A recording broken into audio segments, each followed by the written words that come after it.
اب یہ قرآن مجید کی طویل ترین آیت آ رہی ہے، آیت دین۔ کوئی قرض کا معاملہ ہے، کوئی قرض کا معاملہ ہے کہ آپ نے کسی کو قرض دیا، یا کوئی کاروباری معاملہ ہے، اشتراک ہے جس میں کہ جو بھی ہوگا بعد میں نتائج نکلیں گے، ان سب کے بارے میں حکم ہے کہ لکھ لیا کرو۔ ہم کیا کرتے ہیں قرض دیتے ہوئے، اب دوست ہے، بھائی ہے، عزیز ہے، کیا لکھوانا، اس سے کیا کہے گا، اعتماد نہیں ہے۔ کاروبار شروع ہو گیا، زبانی باتیں کر لی، اس کے بعد رو رہے ہیں، چیخ رہے ہیں، چلا رہے ہیں۔ تو حدیث میں آتا ہے کہ اللہ تعالیٰ 3 قسم کے لوگوں کی فریاد سنتا ہی نہیں۔ ایک وہ جو قرض دیتے ہوئے یا کوئی معاملہ کرتے ہوئے لکھواتا تو ہے نہیں اور بعد میں روتا۔ ایک وہ کہ جو اپنی بیوی کے ہاتھوں تنگ بھی ہے اور شکوہ بھی کرتا ہے، شکایت بھی کرتا ہے، فریاد بھی کرتا ہے، طلاق نہیں دیتا۔ اللہ نے راستہ کھولا ہوا ہے تمہارے لیے، تو اللہ ویسے لوگوں کی فریاد نہیں سنتا۔ تیسرا مجھے یاد نہیں ہے، یا ایھا الذین آمنوا اذا تداینتم بدین الی اجل مسمى فاکتبوہ، اے اہل ایمان جب بھی تم کوئی معاملہ کرو قرض کا ایک وقت معین تک کے لیے، ایک تو وقت معین ہونا چاہیے، یہ قرض دے رہے کب واپس ہوگا، فاکتبوہ تو اس کو لکھ لیا کرو۔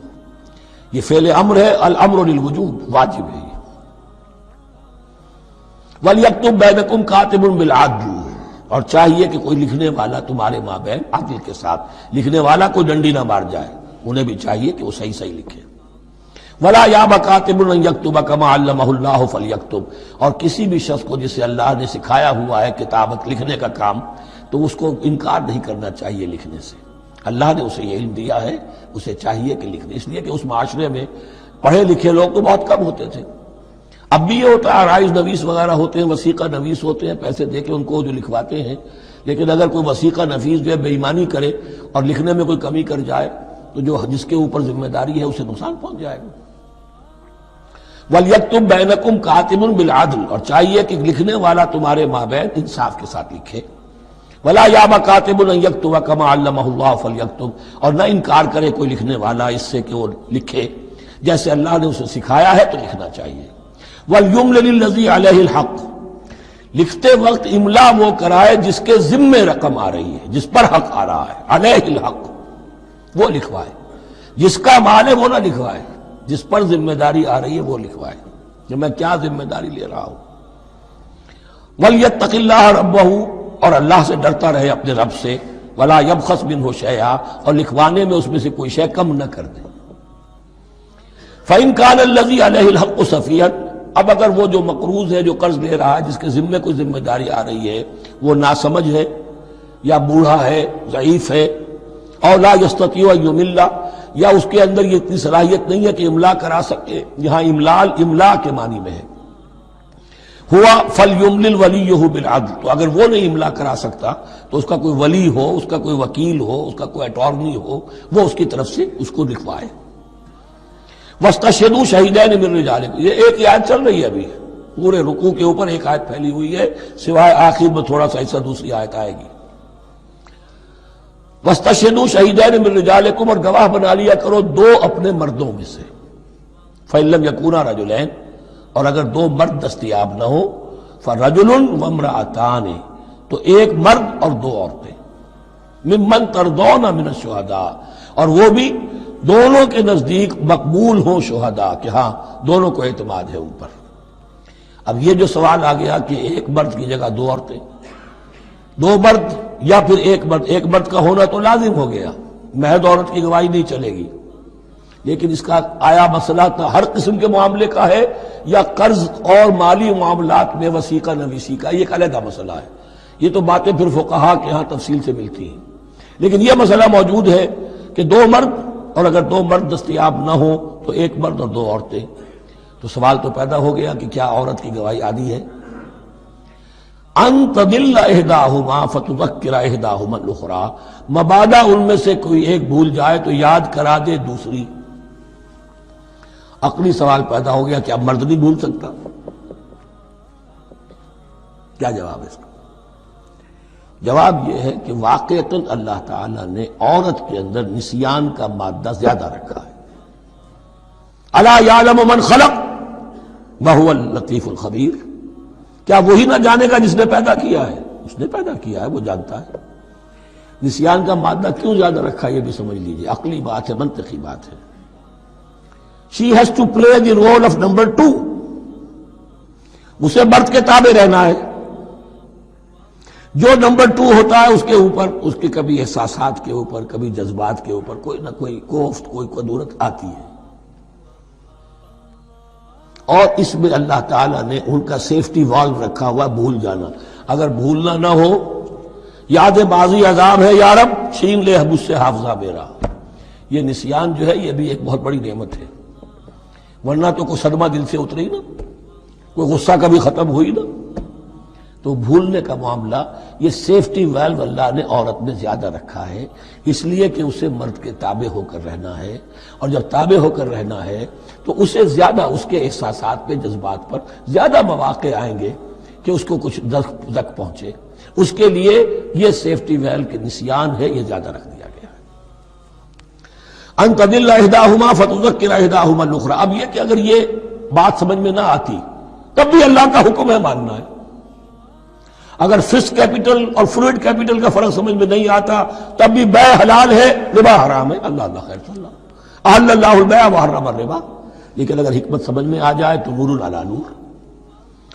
ولا یأبی الشہداء اذا ما دعوا، اور نہ انکار کریں گواہ جب کہ ان کو بلایا جائے۔ اب گواہی کے لیے بلایا جائے تو گواہ نہیں آ رہے، نخرہ کر رہے ہیں، نہیں، ان کو آنا چاہیے۔ ومن اسلم ممن کتم شہادتہ عنده، شہادت من اللہ ہے، جو اللہ کی کوئی گواہی جو ہے اگر چھپائی ہے تو بہت بڑا ظلم ہے۔ ولا تسأموا، اور اس سے تھکو مت، کسل مت کرو، سستی مت کرو، ان تکتبوہ، کہ تم لکھو اسے، صغیرا او کبیرا، چاہے چھوٹا معاملہ ہو چاہے بڑا ہو، الی اجلہ، وقت معین کے لیے، اتنا قرض دے رہا ہوں، اتنے وقت میں آپ نے مجھے لوٹانا ہے۔ اس کے بعد آپ بڑھا سکتے ہیں، آپ دیکھ سکتے ہیں، اسے مزید مہلت دے سکتے ہیں، ایسے ہی حالات ہیں تو آپ معاف بھی کر سکتے ہیں۔ لیکن یہ کہ جب لکھنا ہے، حکم دیا جا رہا ہے تو اس میں اجل معین ہو، الی اجلہ، اور اس میں چھوٹے بڑے کی تفریق نہ کرو، چاہے چھوٹا مسئلہ بڑا لکھ لو۔ ذالکم اقسط عند اللہ، یہ اللہ کے نزدیک بھی زیادہ مبنی بر انصاف ہے، واقوم للشہادہ، اور گواہی کے لیے زیادہ قوی ہوگا اور زیادہ درست ہوگا۔ لکھی ہوئی شے ہوگی تو اب معاملہ جو ہے بہت واضح رہے گا، ورنہ زبانی یادداشت کے اندر کہیں کہیں جو ہے تعبیر ہی میں فرق ہو جاتا۔ وعدنا اللہ ترتابو، اور یہ اس کے بہت قریب ہے کہ تم بھولو گے نہیں، الا ان تکون تجارتا حاضرتا تدیرونہا، الا یہ کہ کوئی لین دین ہو، تجارت ہو جو حاضر ہوتی ہے دست بدست۔ آپ نے سودا دیا، اس نے پیسے دے دیے، اب کیش بھی وہ دے دیجئے یا آپ دینا چاہیں تو، ورنہ یہ شریعت میں لازم نہیں ہے۔ اگر ایسا دست بدست کا معاملہ ہے تو پھر یہ ہے کہ وہ تو ہو گیا ایکسچینج، وہ مال جو ہے دکاندار نے مال دیا، آپ نے پیسے دے دیے، اس کے لکھنے کی ضرورت نہیں ہے۔ الا ان تکون تجارتا حاضرتا تدیرونہا بینکم، تو اگر وہ تجارت ہو کہ نقد تمہاری چلتی ہے، آپس میں لین دین ہو رہا ہے، فلیس علیکم جناح الا تکتبوہا، تو کوئی حرج نہیں ہے تم پر کہ اسے نہ لکھو۔ واشہدوا اذا تبایعتم، اور گواہ بنا لیا کرو جب کوئی مستقبل کا سودا کرو۔ یہ بیع سلم جو ہوتی ہے یہ مستقبل کا سودا ہے، قرض کا سودا ہے۔ بیع سلم بھی ایک طرح کا قرض ہے۔ آج آپ طے کرتے ہیں کسی شخص سے، کسی کاشتکار سے، زمیندار سے، کہ اگلا موسم جو آئے گا فصل کا، گیہوں کی فصل کا، تو اتنے روپے من کے حساب سے 500 من گندم میں آپ سے لوں گا۔ یہ بیع سلم کہلاتی ہے، اور اس میں لازم ہے کہ پوری قیمت ابھی ادا کر دیں۔ لیکن اس میں بھی کہ اس وقت آپ کو اتنی گندم دینی ہے، اس کو لکھوا لو اور اس پر 2 گواہ بنا لو۔ واشہدوا اذا تبایعتم ولا یضار کاتب ولا شہید، اور نہ نقصان پہنچایا جائے کسی لکھنے والے کو یا گواہ کو، اور نہ نقصان پہنچائے کوئی لکھنے والا یا گواہ۔ یہ یضار دونوں کے لیے آ جائے گا، یہ معروف بھی ہے اور مجرور بھی ہے۔ نہ ضرر پہنچایا جائے اور نہ ضرر پہنچائے، نہ کوئی کاتب اور نہ کوئی شہید، گواہ۔ وَإِن تَفْعَلُوا، اگر تم ایسا کرو گے، نقصان پہنچاؤ گے، فَإِنَّهُ فُسُوقٌ بِكُمْ، تو یہ تمہارے لیے بہت بڑے گناہ کی بات ہوگی۔ وَاتَّقُوا اللَّهَ، اللہ سے ڈرو، وَيُعَلِّمُكُمُ اللَّهُ، اللہ تمہیں تعلیم دے رہا ہے، وَاللَّهُ بِكُلِّ شَيْءٍ عَلِيمٌ، اللہ ہر چیز کا علم رکھنے والا ہے۔ یہ ایک آیت ہوئی ہے۔ آخری پارے کی میرا خیال 4 5 6 صورتیں جمع کر لیں تو جا کر ہی ایک آیت کا حجم برابر ہوگا. جو میں نے کہا تھا کہ آیات کی تعیین توقیفی ہے، یہ ہمارے حساب کتاب سے، گرامر سے، منطق سے، علم بیان سے کوئی تعلق نہیں اس کا. وَإِن كُنتُمْ عَلَىٰ سَفَرٍ، اور اگر تم سفر پر ہو، وَلَمْ تَجِدُوا كَاتِبًا، اب وہاں کوئی لین دین کا معاملہ ہو گیا، قرض کا ہو گیا، کاتب کوئی ہے نہیں، فَرِحَانٌ مَقْبُوضَةٌ، تو کوئی گروی شے رکھ لو قبضے میں، فلاں شے آپ کے قبضے میں رہے گی، آپ اتنے پیسے مجھے دے دیجئے، میں جب یہ واپس کر دوں گا اپنی چیزیں آپ میری چیز مجھے لوٹا دیجیے. یہ رہن ہے مقبوضہ. لیکن رہن سے کوئی فائدہ اٹھانے کی اجازت نہیں، وہ سود ہو جائے گا. اگر مکان رہن رکھا گیا ہے قبضہ تو ہوگا اس کا، لیکن یہ کہ وہ اس کا کرایہ نہیں دے سکتا، کرایہ مالک ہو جائے گا، اس سے کوئی استفادہ نہیں کر سکتا اس مال سے. رہان مقبوضہ. فَإِنْ أَمِنَ بَعْضُكُمْ بَعْضًا، پھر اگر کوئی شخص اب اطمینان کرتا ہے اور اعتبار کرتا ہے تم میں سے بعض کسی بعض کا، فَلْيُوَدِّ الَّذِي اُؤْتُمِنَ أَمَانَتَهُ، تو اب چاہیے اس شخص کو کہ جس کے اوپر یہ امانت آئی ہے، اگرچہ اس کے پاس رہن دینے کو کچھ نہیں تھا، یا یہ کہ دوسرے بھائی نے اس پر اعتماد کیا اور اس کی وجہ سے کوئی شے رہن نہیں لی، تو اب اس سے کوئی غلط فائدہ نہ اٹھائے. وہ گویا کہ اس کے پاس جو اس نے قرض لیا امانت ہے، اس کے پاس وہ امین بنایا گیا ہے. فَلْيُوَدِّ الَّذِي اُؤْتُمِنَ أَمَانَتَهُ، کہ اپنی امانت واپس لوٹائے. وَلْيَتَّقِ اللَّهَ رَبَّهُ، اور ڈرے اللہ سے جو اس کا رب ہے. وَلَا تَكْتُمُوا الشَّهَادَةَ، اور دیکھو گواہی کو چھپایا نہ کرو. وَمَن يَكْتُمْهَا فَإِنَّهُ آثِمٌ قَلْبُهُ، اور جو کوئی گواہی کو چھپائے گا تو اس کا دل گناہ میں مبتلا ہو جائے گا. دل داغدار ہو گیا تو رہ کیا گیا. وَاللَّهُ بِمَا تَعْمَلُونَ عَلِيمٌ، اور جو کچھ تم کر رہے ہو اللہ اسے جانتا ہے. اللہ کے فضل و کرم سے آخری رکوع پر ہم پہنچ گئے، اور یہ بڑا ایک یوں سمجھئے 3 آیتوں پر مشتمل رکوع ہے. جیسے کہ وہ رکوع جو ہم نے پڑھا تھا جس میں آیت الکرسی 4 آیتیں ہیں وہ، اور یوں کہا جا سکتا ہے کہ یہ 2 رکوع ایک دوسرے کے بالکل بالمقابل ہیں اپنی عظمت میں اور مقام میں. آیت الکرسی کی جگہ یہاں ایک دعا کی آیت ہے، جامع ترین دعا جو آئے گی آخری آیت میں، للہ ما فی السماوات و ما فی الارض. اکثر و بیشتر آپ دیکھیں گے سورتوں کے اختتام پر یہ الفاظ پھر آتے ہیں، اللہ ہی کا ہے جو کچھ بھی ہے آسمانوں اور زمین میں. وَإِن تُبْدُوا مَا فِي أَنفُسِكُمْ أَوْ تُخْفُوهُ، اور جو کچھ تمہارے دلوں میں ہے خواہ تم اسے ظاہر کرو خواہ چھپاؤ، یحاسبکم بہ اللہ، اللہ تم سے محاسبہ کر لے گا. تمہاری نیتیں اس کے علم میں ہیں. ان اللہ لا ينظر الى صورکم ولا الى اموالکم ولکن ينظر الى قلوبکم واعمالکم.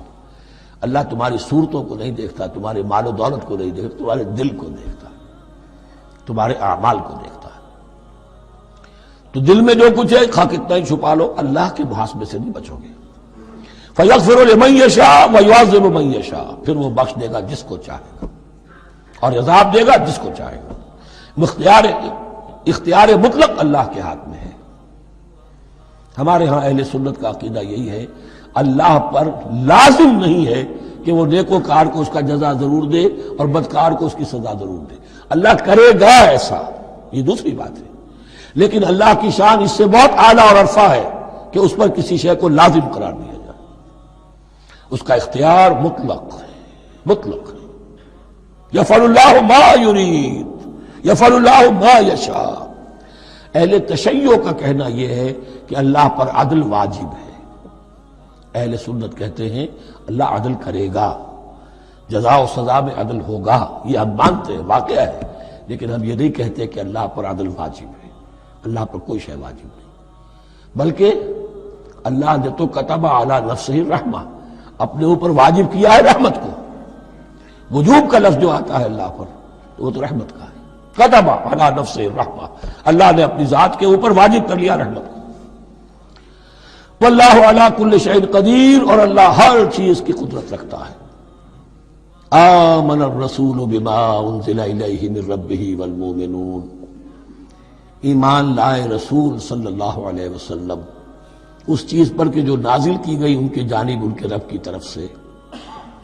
غور طلب بات ہے، یہ بڑا باریک نکتہ ہے.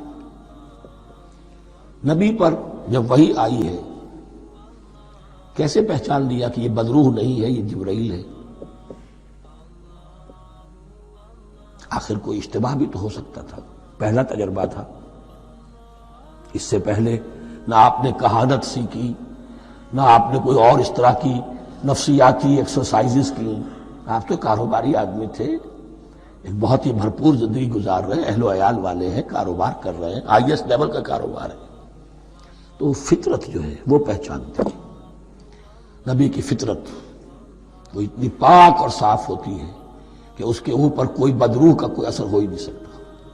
اگرچہ اس میں ایک اور واقعہ میں نے ایک جگہ پڑھا تھا، وہ میں پھر کسی وقت موقع آیا تو سناؤں گا آپ کو، اس وقت نہیں ہے۔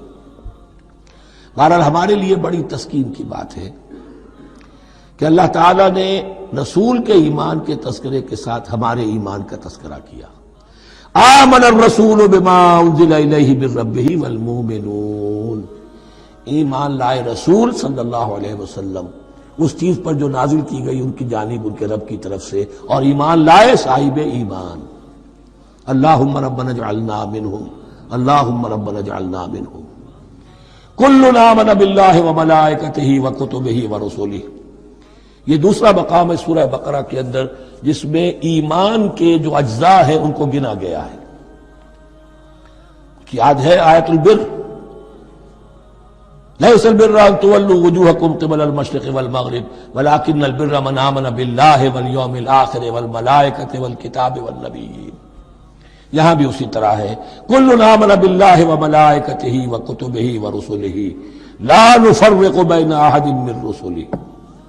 اور یہ تیسری مرتبہ بات آ گئی ہے کہ رسولوں کے درمیان کوئی تفریق نہیں کی جائے گی۔ کہاں؟ پہلے تو آیا تھا 16ویں رکوع میں، لا نفرق بین احد منہم ونحن له مسلمون، اور اس سے بھی پہلے آیا تھا والذین یؤمنون بما انزل الیک وما انزل من قبلک، وہ لوگ جو ایمان رکھتے ہیں اس پر بھی جو ہے نبی آپ پر نازل کیا گیا اور اس پر بھی جو آپ سے پہلے نازل کیا گیا۔ لا نفرق بین احد من رسلہ، ہم اس کے رسولوں میں سے کسی کے مابین کوئی تفریق نہیں کرتے۔ تفضیل اسی صورت میں ثابت ہے، تلک الرسل فضلنا بعضهم علی بعض منهم من کلم اللہ ورفع بعضهم درجات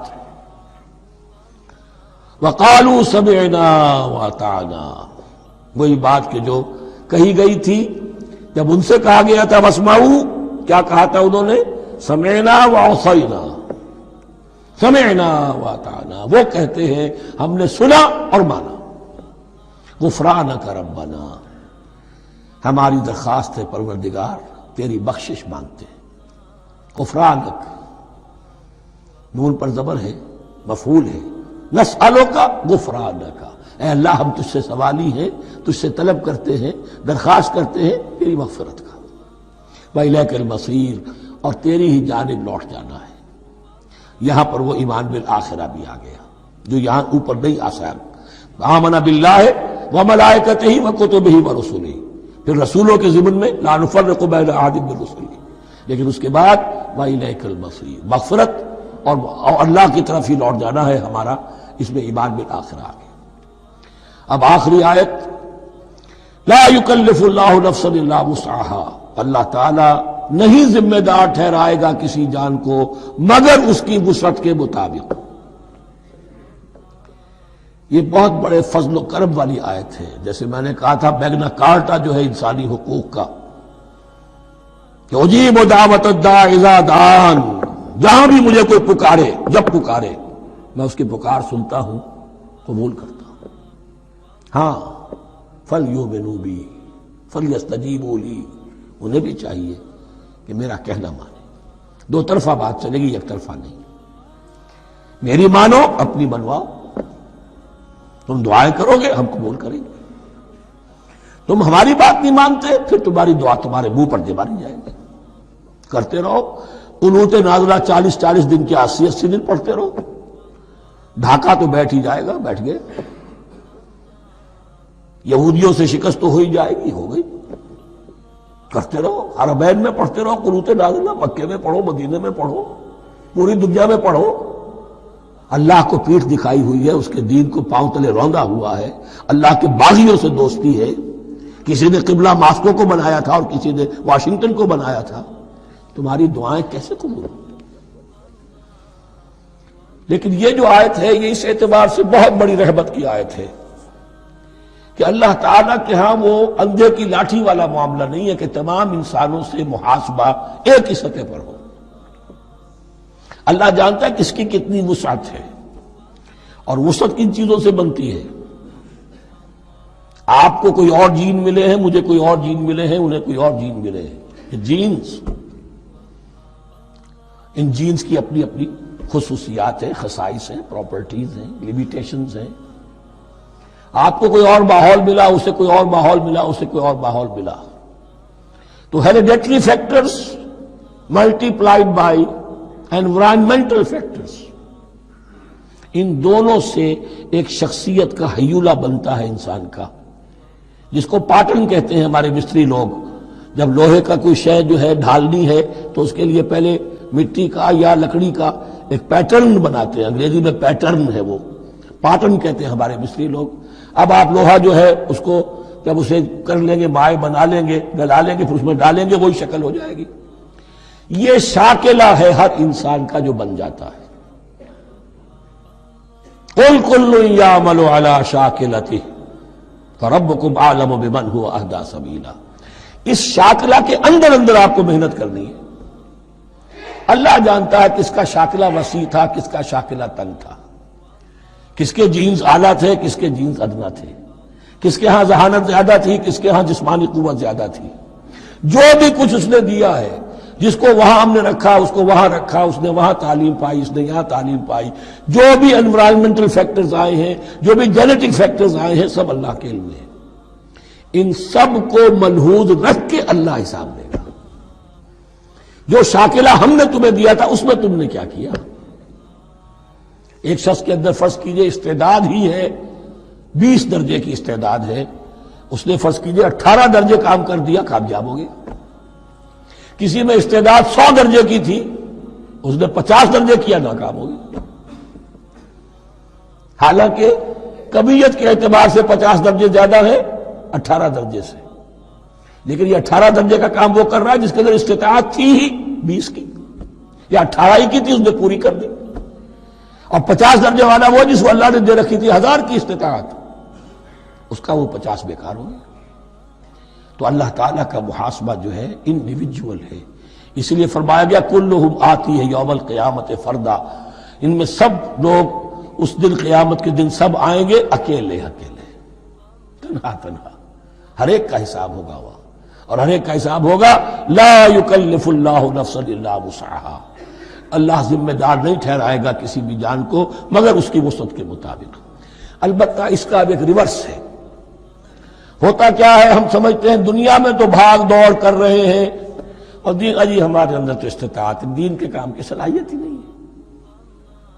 دنیا میں دیکھیں بڑے کامیاب تیزی کے ساتھ دوڑ رہے ہیں، کامیاب پر کامیاب، یہ دین ہمارے اندر تو استطاعت نہیں ہے، استعداد ہی نہیں ہے، کیا کریں؟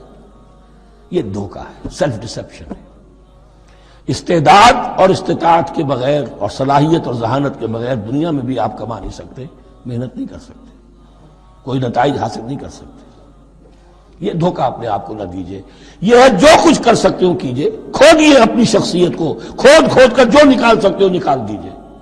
ہاں آپ نکال سکیں گے اتنا ہی جتنا آپ کے اندر ودیت ہے، زیادہ کہاں سے لے آئیں گے؟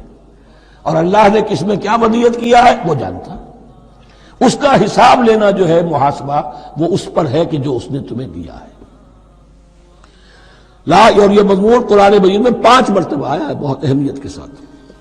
لا یکلف اللہ نفسا الا وسعہا لہا ما کسبت وعلیہا ما اکتسبت، اسی جان کے لیے ہے جو اس نے کمایا، اور اس کے اوپر وبال بنے گا جو اس نے برائی کمائی۔ لیکن لام اور اعلی، لہا ما کسبت، جو بھی اس نے نیکی کمائی اس کے حق میں ہے، اس کے لیے ہے، اس کا اجر ملے گا، ثواب ملے گا، اور جو بدی کمائی وہ اس پر وبال بنے گا، اسی کے لیے اس کو سزا ملے گی، اسی کے حوالے سے۔ اب وہ آخری دعا آ گئی، جامع ترین اور عظیم ترین دعا ہے قرآن مجید کی، ربنا لا تؤاخذنا ان نسینا او اخطانا، اہل ایمان ایمان کے راستے پر، عمل صالح کے راستے پر مقدور بھر، امکان بھر اپنی شخصیت کے کونوں کھدروں میں سے بھی نکال کر، اپنی ریزیڈول انرجیز کو بھی نکال کر اللہ کی راہ میں لگا دیں، لیکن اس کے بعد بھی کوئی غرہ نہ ہو، کوئی غرور نہ ہو، کوئی اپنی محنت پر، اپنی نیکی پر، اپنی کمائی پر، اپنے کارناموں پر کہیں انسان دھوکہ نہ کھا جائے۔ کیفیت کیا رہنی چاہیے؟ وہ یہ ہے تواضع، عجز، انکساری۔ ربنا لا تؤاخذنا ان نسینا او اخطانا، اے رب ہمارے ہم سے مواخذہ نہ کیجو اگر ہم بھول جائیں یا ہم سے خطا ہو جائے۔ نسیان بھی ہے، الانسان مرکب من الخطاء والنسیان، انسان کے اندر یہ دونوں چیزیں، خطا اور نسیان، یہ تو گندی ہوئی ہیں۔ خطا یہ ہے کہ آپ نے اپنی امکانی حد تک تو نشانہ ٹھیک لگایا تھا، نشانہ خطا ہو گیا، ٹھیک ہے، کوئی بات نہیں، آپ کی نیت صحیح تھی۔ ایک اجتہاد کرنے والا اجتہاد کر رہا ہے، امکانی حد تک اس نے کوشش کی ہے کہ صحیح رائے تک پہنچے، لیکن خطا ہو گئی، اللہ معاف کرے گا۔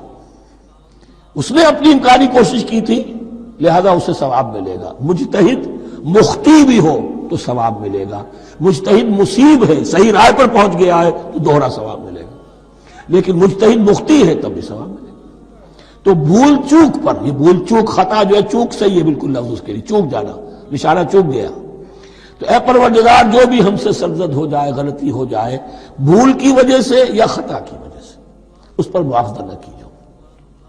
ربنا ولا تحمل علینا اصرا کما حملتہ علی الذین من قبلنا، اور اے رب ہمارے ہم پر وہ بوجھ نہ ڈالیو جس سے ہم لے کر چل نہ سکیں۔ دیکھیے ایک حمل ہوتا ہے جس سے حمال کا لفظ بنا ہے، جس کو لے کر انسان چلتا ہے۔ حمال اس بوری کو یا بوجھ کو اٹھا کر چل رہا ہے، جو آپ کی طاقت میں ہے اور جس سے لے کر آپ چل سکیں وہ ہے حمل، اور جو ہو آپ کو بٹھا دے، اسر اس کو کہتے ہیں۔